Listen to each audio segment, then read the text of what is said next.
Entonces, esta capacitación espermática incluye la hiperactivación, ¿sí? Hay un cambio en el patrón de movimiento de los espermatozoides, y además la capacitación permitirá que este espermatozoide lleve a cabo la reacción acrosómica.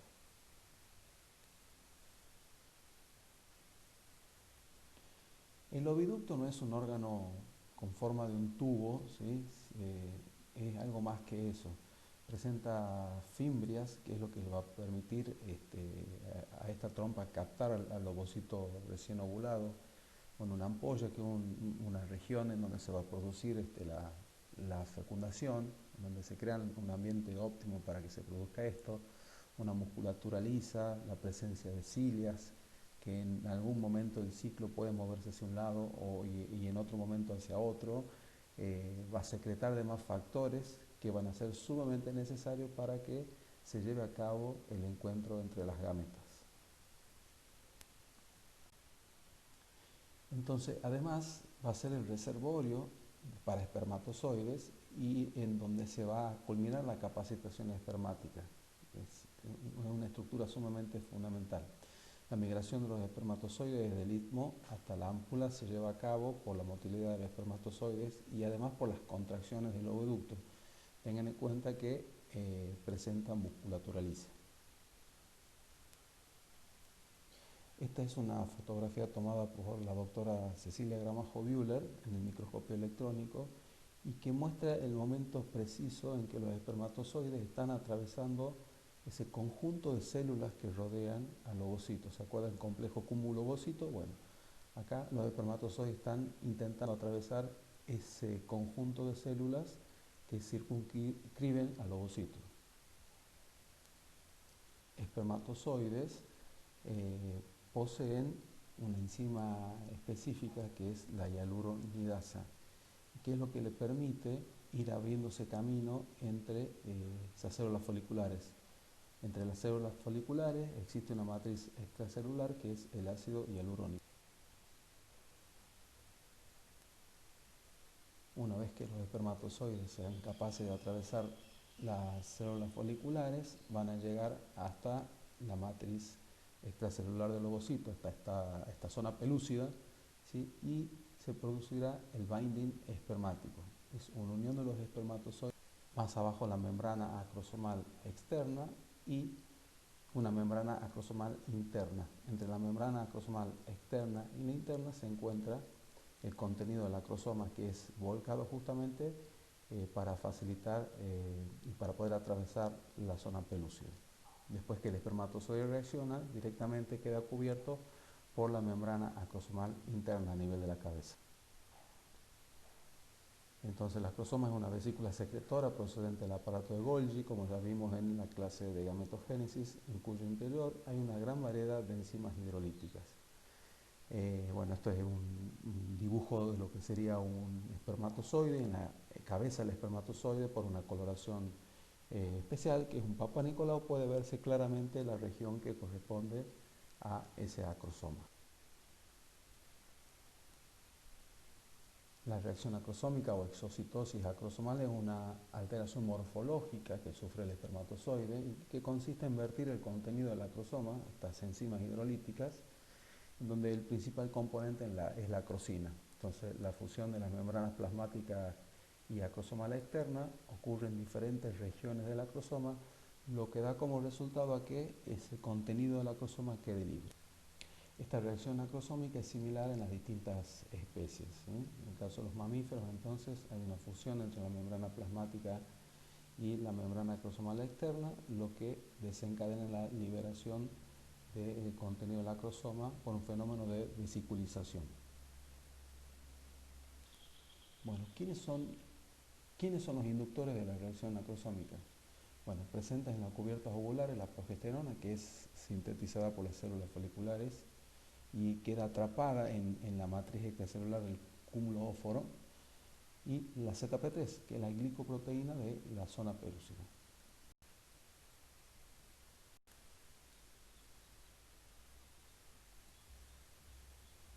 Estableciéndose puntos de fusión entre la membrana plasmática y la membrana acrosomal externa. Se generan vesículas y de esa manera queda libre el contenido del acrosoma.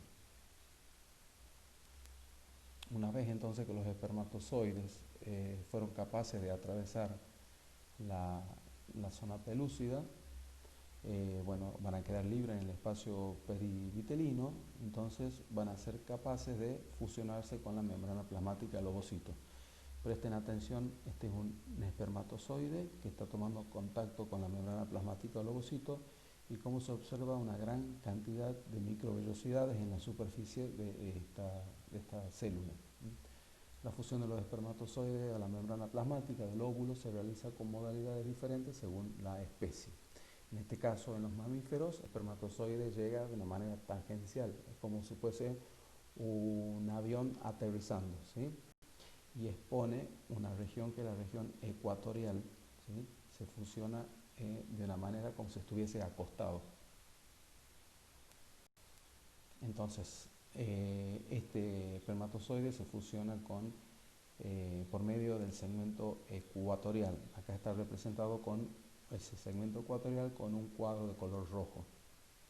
En este grupo de vertebrados, cualquier parte de la membrana plasmática del óvulo es apta para la fusión. Acá se ve cómo el espermatozoide está haciendo contacto con la superficie del ovocito y realmente es como si fuese una fagocitosis, como este espermatozoide directamente va siendo incorporado al óvulo. Entonces la fusión de los gametos en mamíferos se fusiona la membrana plasmática del óvulo con la región ecuatorial de la cabeza del espermatozoide. El mismo es incorporado de manera similar a una fagocitosis, en donde participa una integrina, que es esta, la alfa-6-beta-1 de la membrana plasmática del ovocito, y de citegrinas espermáticas como ADAM1 y la ADAM2. Una vez que el espermatozoide hace contacto con este ovocito, se produce la activación ovocitaria. ¿Qué incluye esta activación? Bueno, el bloqueo rápido de la polispermia, en donde va a existir una movilización de iones, un bloqueo lento y permanente de la polispermia, en donde va a participar ya una reacción cortical, la reactivación del metabolismo de ese ovocito, terminación de la meiosis, la finalización de la meiosis, formación de los pronúcleos y la singamia y anfimixis. Entonces, lo primero que ocurre frente a la llegada del espermatozoide hay una movilización de iones. El primer evento de la activación. Y bueno, acá participan, o mejor dicho, se lleva a cabo gracias a la apertura de canales iónicos, lo que produce una despolarización de la membrana plasmática. Normalmente la membrana plasmática del ovocito tiene un potencial de menos 70. Cuando el espermatozoide hace contacto con la membrana plasmática del ovocito, después de 1 o 3 segundos de la fusión del espermatozoide, se despolariza, mostrando un potencial menos negativo, y esto es lo que se conoce como potencial de fecundación. Estos cambios de potencial en la membrana plasmática son desencadenados por diferentes iones, en el caso de los anfibios por el potasio, en el caso de los mamíferos por el sodio. Este cambio de cargas en la membrana impide la fusión de otros espermatozoides que pueden haber atravesado la zona pelúcida y que están nadando en ese espacio perivitelino. Entonces es algo que ocurre de manera rápida y que evita que otros espermatozoides se unan a la membrana plasmática. Pero, como lo dice el nombre, es transitorio. Por eso es que tiene que establecerse otro bloqueo, que es el bloqueo lento y permanente de la polispermia, y es donde está involucrada la reacción cortical. La fusión del espermatozoide al óvulo induce la liberación de calcio desde el retículo endoplasmático del citoplasma. Este catión se propaga como una onda desde el sitio de fecundación hacia todo el ovocito. Y es algo similar a esto, ¿sí? La medida desde el punto de ingreso del espermatozoide se propaga la liberación del calcio hacia todo el ovocito. En el bloqueo lento y permanente de la polispermia habíamos dicho que están involucrados los gránulos corticales, la exocitosis de los gránulos corticales. Entonces, este aumento de calcio, ¿sí?, hace que estos gránulos corticales que se encuentran en el córtex, próximamente muy cercano a la membrana plasmática, directamente se fusionen con la membrana plasmática y liberen su contenido hacia el espacio perivitelino. Entonces, la exocitosis de estos gránulos corticales van a producir modificaciones en el ovocito. No solamente se modifica la zona pelúcida, ¿sí?, de tal manera que esa matriz extracelular se vuelva refractaria a otros espermatozoides, sino que aumenta el espacio perivitelino y además al ir incorporándose a la membrana plasmática, membrana por parte de los gránulos corticales, esto se transforma en un mosaico, por lo tanto hay una modificación a nivel de la membrana plasmática del ovocito, a nivel del espacio perivitelino y a nivel de la zona pelúcida, que se transforma en lo que se conoce como cubierta de fecundación. En la membrana del retículo endoplasmático liso existen bombas de calcio que transfieren el catión desde el citosol hacia el retículo endoplasmático liso, manteniendo baja la concentración del citosol. Entonces tiene que haber una regulación de la concentración de calcio citosólico. Y posteriormente, o durante la activación, se producen lo que se conocen como las oscilaciones de calcio. Los niveles de calcio aumentan en el citoplasma, luego disminuyen, vuelven a aumentar y son ondas que se mantienen durante un determinado tiempo. Y acá, por supuesto, tiene una participación importantísima el retículo endoplasmático. Entonces, existen distintas teorías que tratan de explicar de qué manera se produce la activación ovocitaria. Una de ellas habla de que el espermatozoide, después de fusionarse con el ovocito, libera un mensajero químico que va a activar a su vez otra molécula, generándose un segundo mensajero que inducirá la liberación de calcio del retículo endoplasmático. En humano está descrita esta fosfolipasa C, más conocida como la PLC-cita, y bueno, se caracteriza por tener 74 kilos de alto, se activa en ovocitos de distintas especies, se conserva durante la evolución. Se ha visto que por ahí se puede usar una fosfolipasa de un espermatozoide en ovocitos de otra especie, y esta fosfolipasa C es capaz de activarlo. Lo que hace básicamente es hidrolizar el fosfatidil inositol bifosfato para generar diacilglicerol e inositol trifosfato, que son los segundos mensajeros, y bueno, y presenta una homología altamente constante.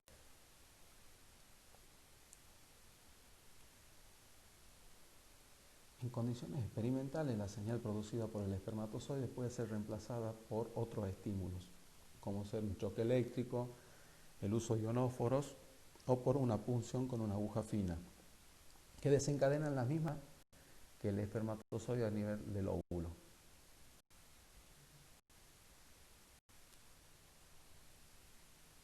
Existen en la naturaleza algunos ovocitos que no necesitan de la presencia de la parte masculina para que se activen, ¿sí? Es la activación partenogenética, partenos que puede producirse como virgen, y génesis, que es equivalente a origen o nacimiento. Entonces, en este caso, el aporte del espermatozoide no es necesario. Algunos ovocitos de algunos mamíferos, por ejemplo, pueden activarse de forma partenogenética, como ser, por ejemplo, el ovocito del Homo sapiens, pero no llega a dar un embrión viable.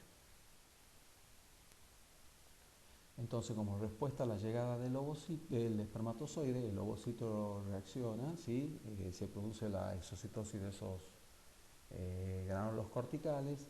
Acá en la primera fotografía se puede ver una línea de color azul donde se representan los gránulos corticales, ¿sí? Se ve perfectamente. Cuando llega el espermatozoide o los espermatozoides, dependiendo de la especie del ovocito que estemos hablando, se exocitan esos gránulos corticales, por lo tanto esa línea azul desaparece.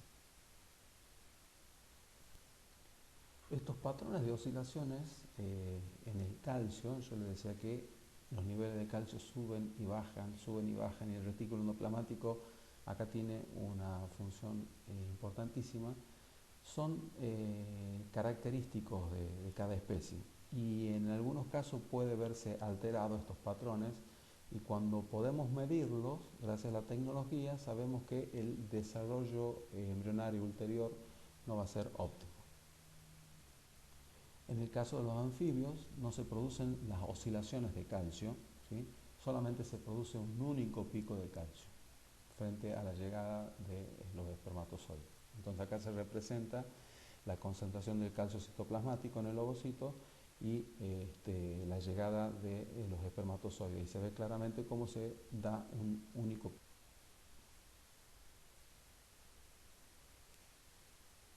La formación de la cubierta de fecundación es sumamente necesaria porque es lo que impide que sigan entrando espermatozoides y en nuestro caso, nuestras gametas, es una relación 1 a 1.